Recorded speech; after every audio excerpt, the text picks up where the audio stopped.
The other thing that was pretty fun about BYU, so I kind of got screwed over when I was at BYU. I won't go too into that. But basically, they changed the age that women could go on missions while I was at BYU. And so they made it so that more women could go. Like, it used to be that 18-year-old boys would go on missions and 21-year-old girls would go on missions, or 22-year-old even. And then when I was in school, right, they changed it and said, hey, now all girls can go once they're 18. And so 2 or 3 years of girls that were my age all left. Does that make sense?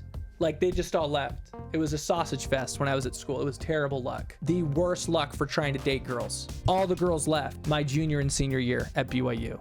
It was just boys. It was terrible. So when that happened, they had so many girl missionaries that they literally had to kick us out of our apartments. They're like, hey, everyone, you guys will have to move out. We have too many girl missionaries.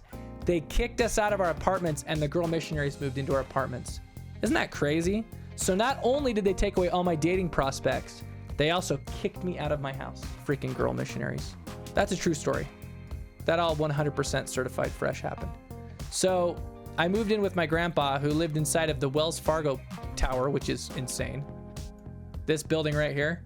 He lived in there, right up in one of these, but not on this side. He lived on the side that faces the mountains. So like, maybe like you get what I'm saying? Like over here somewhere, but like facing out that way. Anyways, I lived there with him for a few years and we had a really good time. It was a really good time. And my grandpa since passed away and I really miss him, but my God, we had some good fucking times. We had some good times. We would come down out of the tower and we would just walk around and look for new restaurants to eat at. You know, we'd go into like places like this. There's a place across the street called the Black Sheep Cafe that we'd always eat at. It's probably right here or something. Found it, Black Sheep Cafe.